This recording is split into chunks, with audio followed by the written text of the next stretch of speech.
Beberapa bulan lalu saya dikontak oleh salah satu tim dari perusahaan startup yang bergerak di bidang e-commerce, khususnya di penjualan B2B. Mereka menyebutnya sebagai pelopor marketplace di bidang penjualan B2B di Indonesia. Kalau selama ini kita mengenal marketplace digunakan untuk secara umum untuk transaksi B2C, nah marketplace ini khusus untuk business to business, alias yang dijual adalah producer goods. Pertanyaannya sekarang, apakah transaksi alat berat akan efektif dengan menggunakan sistem e-commerce tanpa dipertemukannya penjual dan pembeli? Sementara kita tahu bahwa untuk membeli sebuah alat berat tidak semudah asal mengklik gambar lalu bayar. Nah, dalam hal ini konsumen harus memastikan apakah spesifik teknisnya cocok dengan yang dibutuhkan, kemudian apakah suara mesinnya bagus, apakah ketinggiannya sesuai dengan yang diinginkan, kualitasnya seperti apa, ketahanannya seperti apa, dan apakah si konsumen rela bayar begitu saja tanpa memperhatikan faktor-faktor yang mengharuskan melihat secara fisik. Padahal kita tahu bahwa harga alat berat itu bukan puluhan juta, ratusan juta, bahkan bisa miliaran. Jadi apakah penjualan alat berat secara e-commerce itu efektif dilakukan? Yuk simak pembahasannya berikut ini.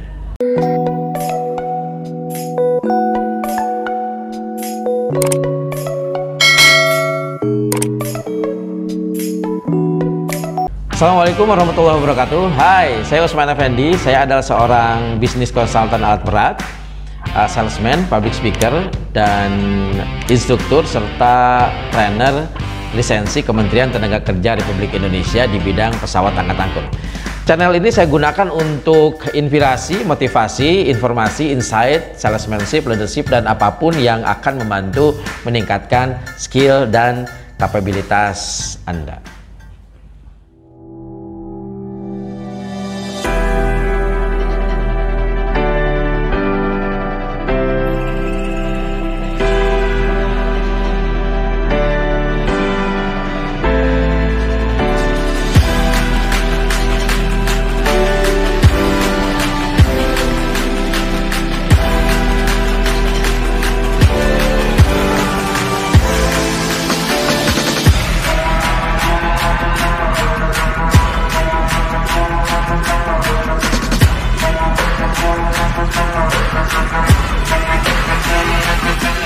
Yang mengupload beberapa videonya di YouTube dan gitar hanya sebagai sebagai memainkan gitar, dan saya akan tahu angka kasus ini dan saya sendiri.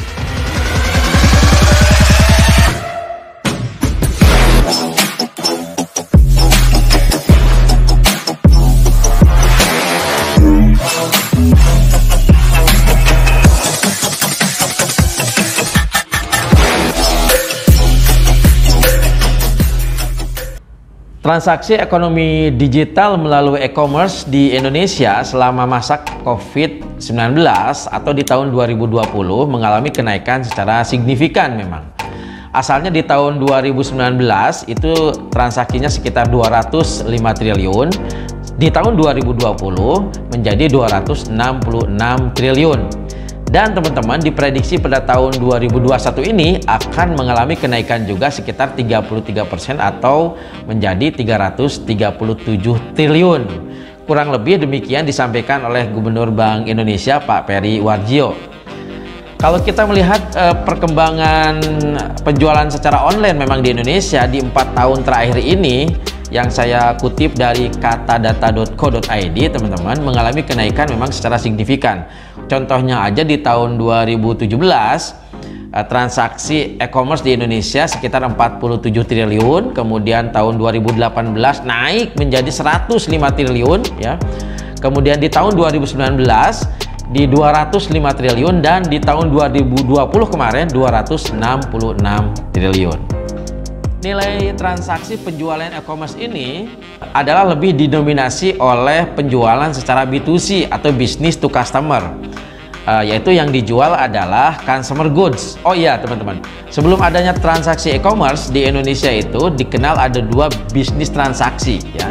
Yang pertama adalah B2B dan yang kedua adalah B2C. Kalau B2B adalah business to business.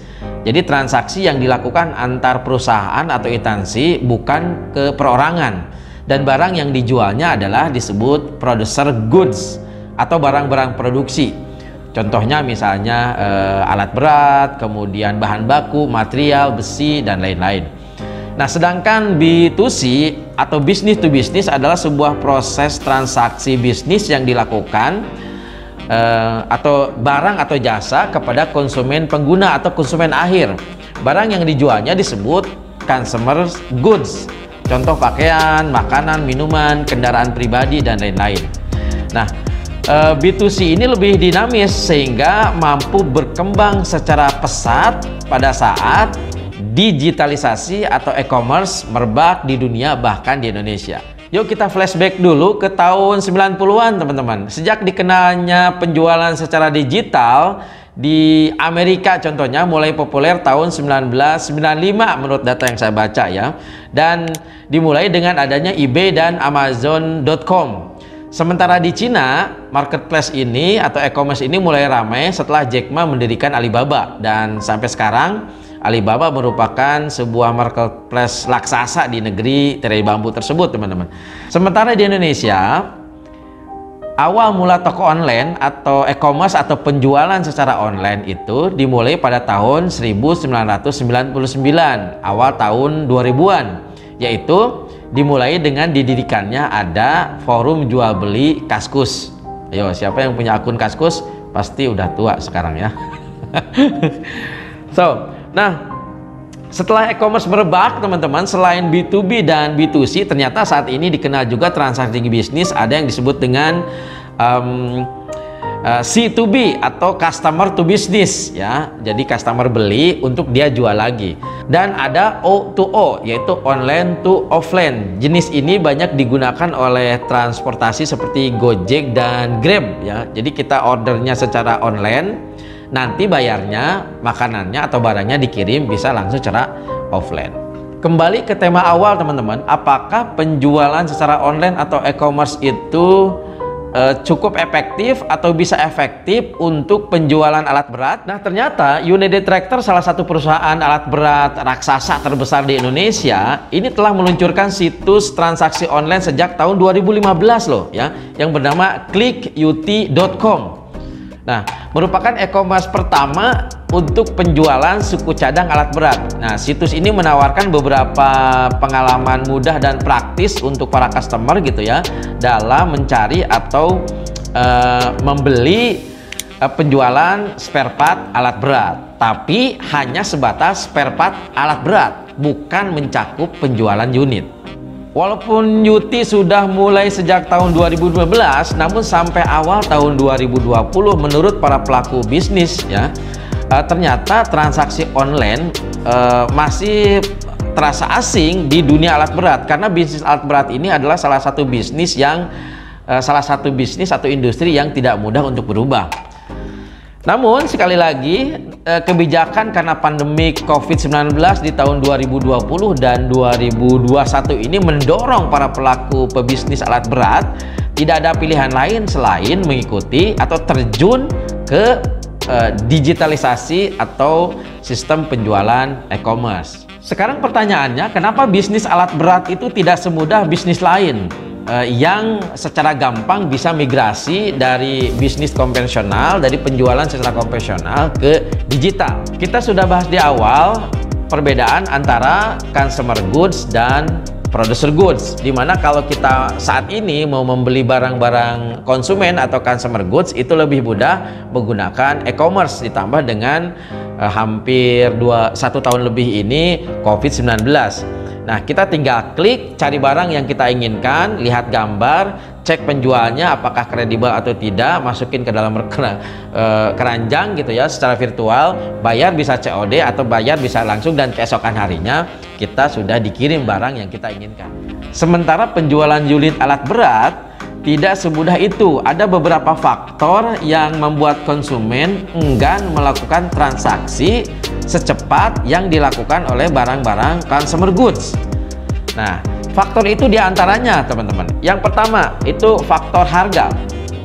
Alat berat ini ratusan juta bahkan miliaran rupiah harganya, sehingga pelanggan akan cukup hati-hati dalam memutuskan pembelian unit, apalagi perusahaan penjualnya belum cukup terkenal. Ini sangat bermasalah. Itu yang pertama. Yang kedua, objek pembelian. Pelanggan membeli alat berat bertujuan untuk mendatangkan keuntungan pada bisnisnya. Kepuasan pada pelanggan akan didapat kalau alat yang dibelinya memberikan keuntungan lebih cepat, lebih besar, lebih gede gitu ya dari modal yang dikeluarkan, atau dalam bahasa ekonominya disebut ROI ya, Return of Investment. Itu yang kedua. Yang ketiga, motivasi pembelian. Karena objeknya adalah ROI atau keuntungan atau profit, maka motivasi pembeliannya didasarkan atas perhitungan yang masuk akal. Benar gak unit semahal ini, benar gak saya bayar ratusan juta, miliaran rupiah gitu ya, akan memberikan keuntungan yang lebih cepat dan lebih besar. Yang ketiga adalah motivasi pembelian. Dan yang terakhir atau yang keempat adalah yang menghambat terhadap pembelian alat berat secara e-commerce adalah birokrasi pembelian. Pada saat pembelian alat berat, dalam hal ini biasanya dilakukan oleh karyawan, misalnya bagian purchasing atau bagian pembelian, tidak bisa diputuskan secara langsung akan membeli unit A. Mereka akan melibatkan banyak orang, mereka akan melibatkan beberapa tim untuk memutuskan alat berat mana yang dibeli. Ya, salah satunya misalnya mulai dari end user, mulai dari operator, kemudian naik ke engineering, bagian mekanik, bagian safety. Bahkan karena harganya miliaran rupiah, teman-teman, tidak menutup kemungkinan sering melibatkan sampai top manajemen di sebuah perusahaan. Atas alasan 4 faktor di atas, lantas kira-kira apa sih kendala yang paling utama yang ditemui saat menjual alat berat menggunakan digital? Menurut Pak Dery Afifuddin, salah satu marketing manager communication di Trakindo Utama yang disampaikan di majalah Equipment pada bulan Juli tahun ini, teman-teman, bahwa penjualan tradisional atau penjualan secara tatap muka langsung itu lebih efektif dibanding dengan digital. Kenapa demikian? Karena di sana bisa bertanya langsung secara detail apa keinginan customer, kemudian sales pun atau bisnis konsultan pun bisa langsung menjawab apa yang ditanyakan. Nah, berbeda dengan digital, ini pembelian secara digital, transaksi secara digital akan tidak semudah tradisional atau tidak se-fleksibel yang dilakukan tradisional. Selain itu, dengan media digital, interaksi komunikasi akan lebih kaku jika belum mengenal satu sama lain. Bahkan jika seorang sales alat berat misalnya tidak cakap berkomunikasi dengan calon customer, bisa-bisa si calon customer tersebut hanya cuma nanya-nanya doang gitu ya, nggak jadi beli. Jadi sulit ditebak apakah si pelanggan ini benar-benar serius akan membeli alat atau hanya membanding-bandingkan harga. Kenapa demikian? Karena kalau kita lakukan transaksi atau lakukan negosiasi pada saat bertatap muka langsung, kita bisa menilai bahwa dengan gestur, mimik, bahasa misalnya ya, bisa diperlihatkan bahwa orang ini merasa apakah benar-benar tertarik akan membeli alat berat atau tidak.